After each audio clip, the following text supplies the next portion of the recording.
ప్రియ శ్రోతలు, ఈరోజు మనం ఇర్మియా గ్రంథం 51వ అధ్యాయం వినబోతున్నాము.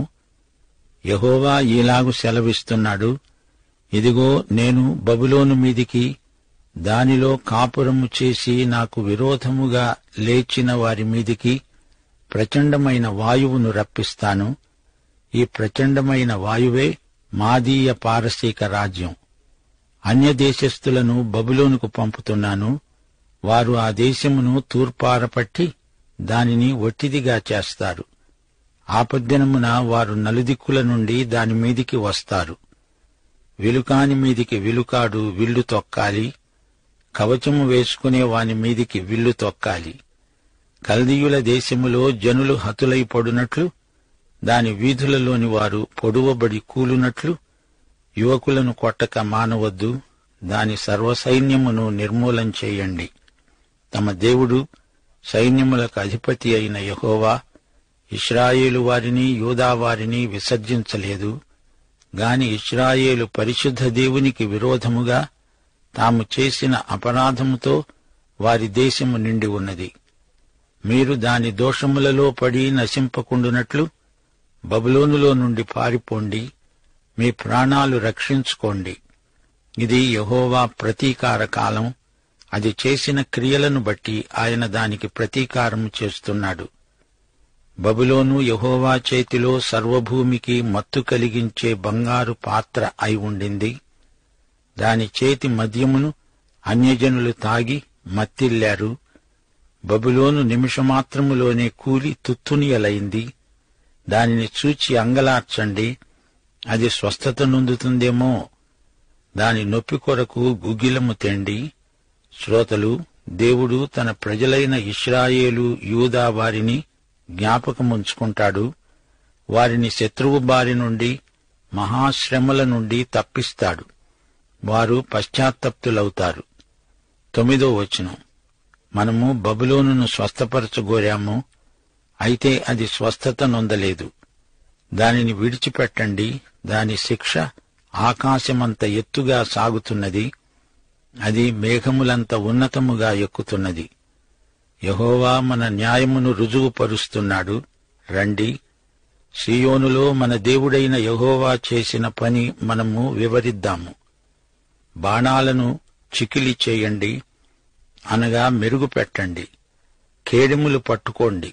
బబులోనును నశింపచేయడానికి యెహోవా ఆలోచిస్తున్నాడు. మాదీయుల రాజుల మనస్సును దాని మీదికి రేపుతున్నాడు.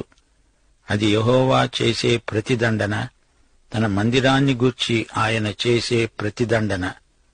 బబులోను ప్రాకారముల మీద పడడానికి ధ్వజము నిలువపెట్టండి. కావలిని బలపరచండి. కావలి వారిని పెట్టండి, నియమించండి. మాటులను సిద్ధపరచండి. బబులోను నివాసులను గూర్చి తాను సెలవిచ్చిన దానిని బట్టి యెహోవా తీర్మానము చేసిన పని తాను జరిగించబోతున్నాడు.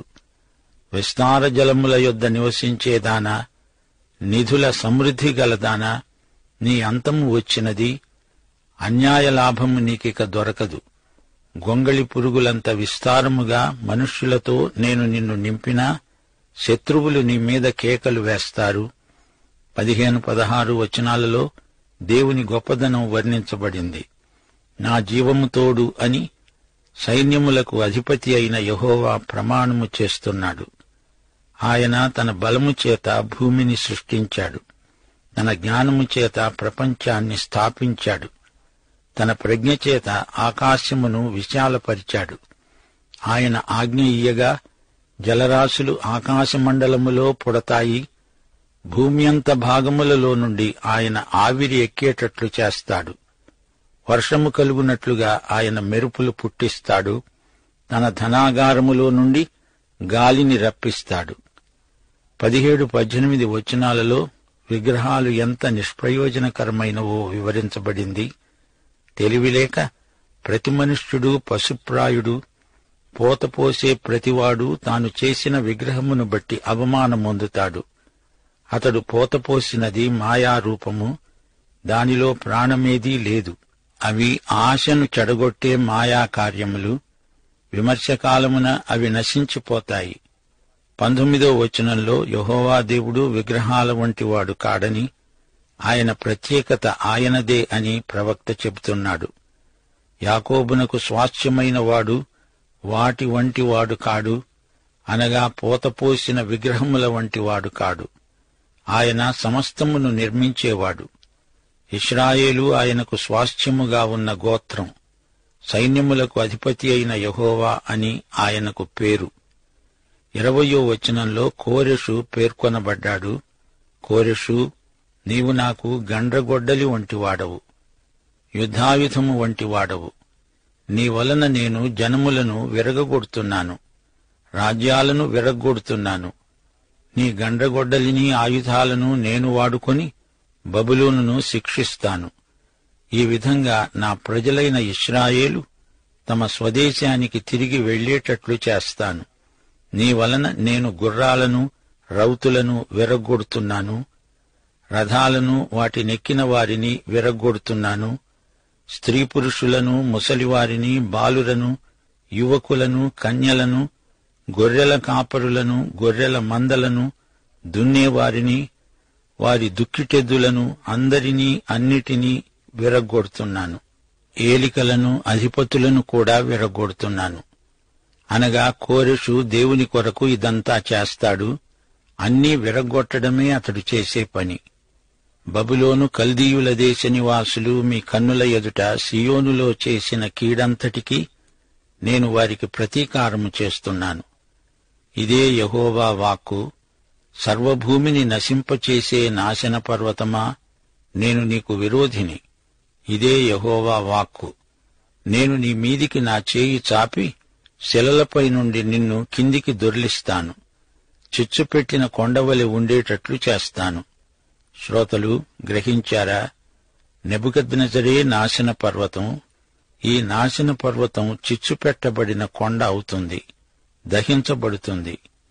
26వ వచనం, మూలకు గాని పునాదికి గాని నీలో నుండి ఎవరూ రాళ్లు తీసుకొనరు, నీవు చిరకాలము పాడై ఉంటావు. ఇదే యెహోవా వాక్కు.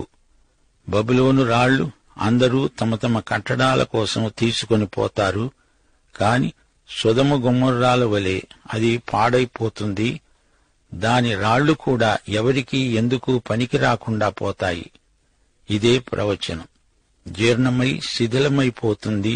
27వ వచనం, మాదీయ పారసీక రాజులారా, దేశములో ధ్వజమెత్తండి, జనములలో బాకానాదం చెయ్యండి. దానిమీదికి అనగా బబులోను మీదికి పోవటానికి జనులను ప్రతిష్ఠించండి. దానిమీద పడడానికి అరారాతు, మిన్ని, అష్కనజు అనే రాజ్యాలను పిలిపించండి. దానిమీదికి జనులను నడిపించడానికి సేనాధిపతిని నియమించండి. రోమము గల గొంగళి పురుగులంత విస్తారముగా గుర్రాలను దానిమీదికి రప్పించండి. దానిమీదికి పోవడానికి మాదీయుల రాజులను, వారి అధిపతులను, వారి ఏలికలను, అతడు ఏలుతున్న సర్వదేశమును, జనులందరినీ ప్రతిష్ఠించండి. భూమి కంపిస్తున్నది, నొప్పిచేత అది గిజగిజలాడుతోంది. ఒక్క నివాసి లేకుండా బబులోను దేశాన్ని పాడుగా చెయ్యాలని బబులోనును గూర్చిన యెహోవా ఉద్దేశ్యం స్థిరమైంది. బబులోను పరాక్రమవంతులు యుద్ధము మానుతారు, వారు తమ కోటలలో నిలుస్తారు. వారి పరాక్రమము బలహీనత అయింది, వారు స్త్రీల వంటి వారయ్యారు. వారి నివాస స్థలాలు కాల్చబడుతున్నాయి, వారి అడ్డుగోడలు విరిగిపోయాయి. అతని పట్టణమంతా పట్టబడుతుంది. కోనేటి దూలములు, జమ్ము అగ్నిచేత కాల్చివేయబడతాయి. దాని యోధులు దిగులు పడ్డారు అని బంట్రౌతు వెంబడి బంట్రౌతు, దూత వెంబడి దూత పరిగెత్తుతూ బబులోను రాజుకు తెలియచేస్తారు. దాని రేవులు శత్రువశమయ్యాయి. కోరెషు అంతా వశపరుచుకున్నాడు. అతడు మహావిజేత అయ్యాడు. 33వ వచనంలో బబులోను పంట కళ్ళం లాంటిదని చెప్పబడింది. ఇశ్రాయేలు దేవుడు, సైన్యములకు అధిపతి అయిన యెహోవా ఈలాగు సెలవిస్తున్నాడు. బబులోను పురము చదరము చేయబడిన కళ్ళము వంటిదయింది. ఇంకా కొంతసేపటికి దానికి కోతకాలము వస్తుంది. కోతకాలమంటే తీర్పు, దేవుని తీర్పు. 34వ వచనంలో ఇశ్రాయేలు ఫిర్యాదు. బబులోను రాజైన నెబుకద్నెజరు మమ్మల్ని మింగేశాడు, మమ్మల్ని నుగ్గు చేశాడు, మమ్మను వట్టి కుండవలి ఉంచాడు, భుజంగము మింగునట్లు మమ్మల్ని మింగాడు. మా శ్రేష్ఠ పదార్థములతో తన పొట్ట నింపుకొని మమ్మలను పారేశాడు. నాకు నా దేహమునకు చేయబడిన హింస బబులోను మీదికి ప్రతీకార రూపముగా దిగునుగాక అని సీయోను నివాసి అనుకుంటాడు. నా ఉసురు కల్దీయ దేశ నివాసులకు తగులునుగాక అని యెరూషలేము అనుకుంటుంది. ఘటసర్పం, భుజంగం భయంకరమైన మొసలిలాగా వచ్చి మమ్మలను మింగింది అంటూ ఇశ్రాయేలు ఫిర్యాదు చేస్తోంది. 36వ వచనంలో దేవుని ప్రతీకారం. యెహోవా ఇలాగు సెలవిస్తున్నాడు, నా ప్రియ ఇశ్రాయేలు, యూదా, ఆలకించు. నీ వ్యాజ్యమును నేను జరిగిస్తాను. నీ నిమిత్తము నేనే పగ తీర్చుకుంటాను. దాని సముద్రాన్ని నేను ఎండగడతాను. బబులోను నిర్జనమై కసువు దిబ్బలాగా ఉంటుంది, నక్కలకు నివాస స్థలమవుతుంది. అది పాడై ఎగతాళికి కారణముగా ఉంటుంది. వారు కూడి సింహము వలె బొబ్బరిస్తారు, సింహముల పిల్లల వలె గుర్రు పెడతారు. వారు సంతోషించి మేలుకొనక చిరకాల నిద్రనొందునట్లు వారు దప్పిగొనగా వారికి మద్యమునిచ్చి వారిని మత్తిల్ల చేస్తాను. ఇదే యెహోవా వాక్కు. గొర్రెపిల్లలు వధకు పోవునట్లు, మేకపోతులు పొట్టేళ్లు వధకు పోవునట్లు వారిని వధకు రప్పిస్తాను. 41వ వచనం.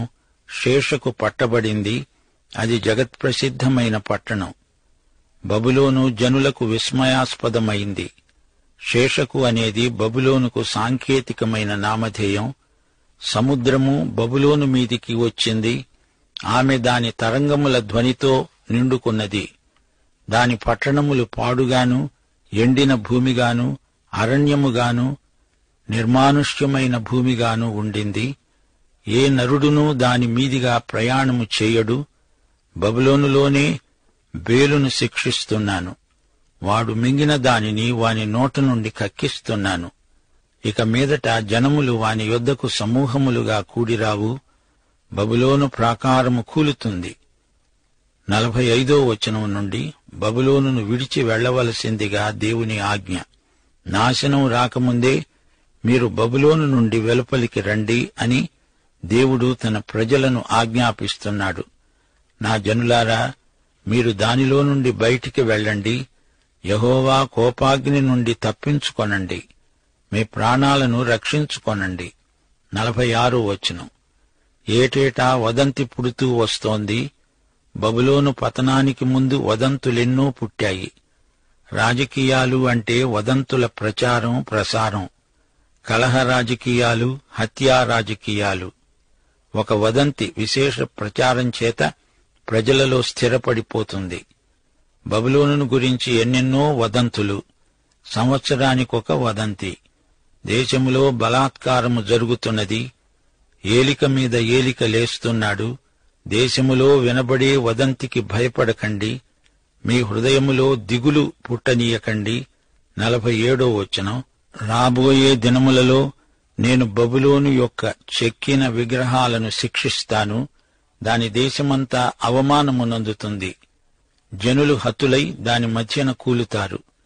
యెరూషలేమును వారెలా పాడు చేశారో అలాగే వారు పాడైపోతారు. దానిని పాడు చేసేవారు ఉత్తర దిక్కు నుండి దాని వద్దకు వస్తున్నారని ఆకాశము, భూమి, వాటిలోని సమస్తము బబులోను గతిని గూర్చి సంతోషిస్తాయి. ఇదే యెహోవా వాక్కు. బబులోను ఇశ్రాయేలులో హతులైన వారిని కూలజేసినట్లు సర్వభూమిలో బబులోను నిమిత్తము హతులైన వారు కూలుతారు. 50వ వచనం నుండి సీయోనుకు తిరిగి రండని దేవుని ఆజ్ఞ. కోరెషు జారీ చేసిన ఆజ్ఞ. ఖడ్గమును తప్పించుకున్న వారలారా, ఆలస్యము చేయక వెళ్ళండి. దూరము నుండి మీరు యెహోవాను జ్ఞాపకము చేసుకోండి. యెరూషలేమును మీ జ్ఞాపకమునకు రానియండి. మేము దూషణవాక్యము విని సిగ్గుపడి ఉన్నాము.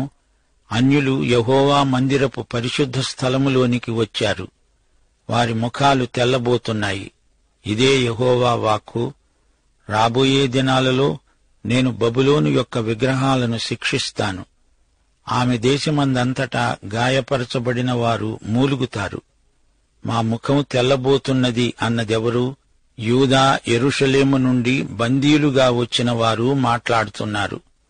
యెరూషలేములోని దేవాలయాన్ని నెబుకద్నెజరు సైన్యాలు కలుషితం చేశాయి.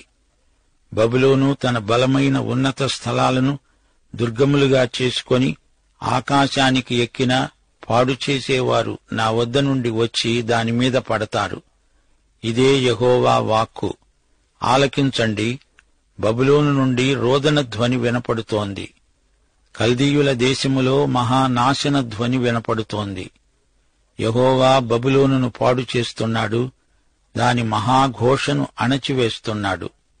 వారి తరంగాలు ప్రవాహ జలము వలె ఘోషిస్తున్నవి, వారి ఆర్భాటము వినపడుతున్నది. 56వ వచనం. బబులోను మీదికి పాడు చేసేవాడు వస్తున్నాడు, దాని బలాఢ్యులు పట్టబడి ఉన్నారు, వారి విండ్లు విరిగిపోయినవి. యెహోవా ప్రతీకారము చేసే దేవుడు గనుక నిశ్చయముగా ఆయన క్రియకు ప్రతిక్రియ చేస్తాడు. కీర్తనలు 54 వచనం 5. దావీదన్నాడు, నా శత్రువులు చేసే కీడు ఆయన వారి మీదికి రప్పిస్తాడు. రోమాపత్రిక 12వ అధ్యాయం 19వ వచనంలో దేవుడన్నాడు, ప్రియులారా, మీకు మీరే పగ తీర్చుకొనక దేవుని ఉగ్రతకు చోటివ్వండి. పగ తీర్చుట నా పని, నేనే ప్రతిఫలమిస్తాను అని ప్రభువు చెబుతున్నాడు అని రాయబడి ఉన్నది. యిర్మీయా 51వ అధ్యాయం 57వ వచనం. దాని అధిపతులను, జ్ఞానులను, అధికారులను, సంస్థానాధిపతులను, బలాఢ్యులను మత్తిల్ల చేస్తాను. వారు చిరకాల నిద్ర నుండి మేలు కొనరు. ఇదే రాజు వాక్కు. వారు దేవుని ఉగ్రత పాత్రను త్రాగుతారు, వారికి నాశనం ప్రాప్తిస్తుంది. 58వ వచనం. యెహోవా వాక్కు, విశాలమైన బబులోను ప్రాకారములు బొత్తిగా పడగొట్టబడతాయి, దాని ఉన్నతమైన గుమ్మములు అగ్నిచేత కాల్చివేయబడతాయి. జనములు వృధాగా ప్రయాసపడుతున్నారు, అగ్నిలో పడడానికి వృధాగా ప్రయాసపడుతున్నారు. ప్రజలు చూచి అలసిపోతున్నారు. ఇది అగ్ని పరీక్ష. మనుషులు చేసిన కార్యాలెన్నో మంటల పాలవుతాయి. క్రీస్తు సేవకుల పనులకు కూడా అగ్ని పరీక్ష తప్పదు. 1 కొరింథీ 3వ అధ్యాయం 13 నుండి 15వ వచనం వరకు. ప్రతి ఒక్కని పని ఎలాంటిదో మంటలే పరీక్షిస్తాయి. తాను కట్టినది కాలిపోతే ఆ మనిషికి నష్టం. తన మట్టుకు తనకు విడుదల ఉంటుంది గాని అది మంటల్లో నుండి తప్పించుకున్నట్లే ఉంటుంది. సిద్కియా ఏలుబడిలో 4వ సంవత్సరం శెరాయా అనే అధికారి సిద్కియాతో కూడా బబులోనుకు వెళ్ళాడు. శెరాయాకు యిర్మీయా ఆజ్ఞాపించిన మాట, నీవు బబులోనులో ఉండగా నేను ఈ గ్రంథములో రాసిన మాటలన్నిటినీ చదివి వినిపించాలి. నీవు ఈలాగు ప్రకటించాలి, యెహోవా, నీవే సెలవిచ్చావు, మనుష్యులైనా జంతువులైనా మరేదైనా ఈ స్థలమందు నివసించరని, అది నిత్యము పాడుగానే ఉంటుందని దానిని గూర్చి నీవు సెలవిచ్చావు. ఈ గ్రంథాన్ని నీవు చదివి చాలించిన తరువాత నీవు దానికి రాయి కట్టి యూఫ్రటీసు నదిలో దానిని వేసి, నేను దాని మీదికి రప్పించబోయే అపాయముల చేత బబులోను మరల పైకి రాలేక అలాగే మునిగిపోతుంది, దాని జనులు అలసిపోతారు అని నీవు ప్రకటించాలి. శెరాయా ఎవరు? యిర్మీయాకు కార్యదర్శి, సహచరుడు అయిన బారూకు సోదరుడే శెరాయా. యిర్మీయా యొక్క మాటలు ఇంతటితో సమాప్తం.